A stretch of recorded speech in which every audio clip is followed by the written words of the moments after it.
Hello friends, welcome back to our channel. IPL 2024 tourney ప్రారంభానికి సమయం దగ్గర పడుతోంది. ఈ నెల 22న Chennai Super Kings versus Royal Challengers Bengaluru జట్ల మధ్య తొలి పోరు జరుగుతుంది. అయితే ఈ సీజన్లో ముంబై ఇండియన్స్ జట్టు హాట్ టాపిక్గా మారింది. దీనికి కారణం రోహిత్ శర్మ. ముంబై ఇండియన్స్ను 5 సార్లు ఛాంపియన్గా నిలిపిన రోహిత్ శర్మను ఆ జట్టు యాజమాన్యం కెప్టెన్సీ నుంచి తొలగించింది.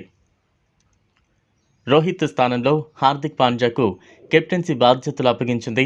అప్పటి నుంచి ముంబై ఇండియన్స్ జట్టు వార్తల్లో నిలుస్తూ వస్తోంది.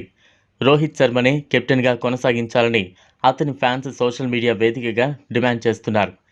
తాజాగా ఈ అంశంపై ముంబై ఇండియన్స్ జట్టు ఒకప్పటి ప్లేయర్ పార్థివ్ పటేల్ కీలక వ్యాఖ్యలు చేశారు. పార్థివ్ పటేల్ మాట్లాడుతూ, రోహిత్ శర్మ గొప్ప కెప్టెన్, జట్టులోని ప్లేయర్స్కు మద్దతుగా నిలవడంతో ఎప్పుడూ ముందుంటాడు. ఇందుకు నిదర్శనం బుమ్రా, హార్దిక్ పాండ్యాల వ్యవహారమే. 2014లో ముంబై జట్టులోకి బుమ్రా ఎంట్రీ ఇచ్చాడు. అయితే అతనికి 2015లో ఆడే అవకాశం దక్కింది. ఆశించిన స్థాయిలో బుమ్రా బౌలింగ్ వేయలేకపోయాడు.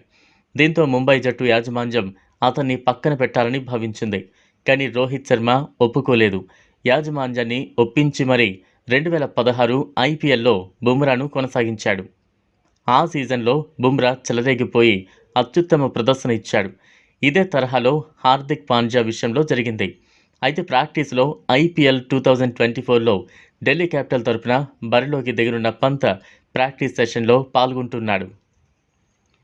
ప్రధానంగా బ్యాటింగ్, కీపింగ్పై పంత్ దృష్టి కేంద్రీకరించాడు. ఈ క్రమంలో ప్రాక్టీస్ సెషన్లో పంత్ నిలబడి 6 కొట్టిన వీడియో సోషల్ మీడియాలో వైరల్గా మారింది. ఈ వీడియోను చూసిన నెటిజన్లు ఈసారి ఐపీఎల్లో పంత్ సిక్సర్ల మోత ఖాయమంటూ పేర్కొంటున్నారు.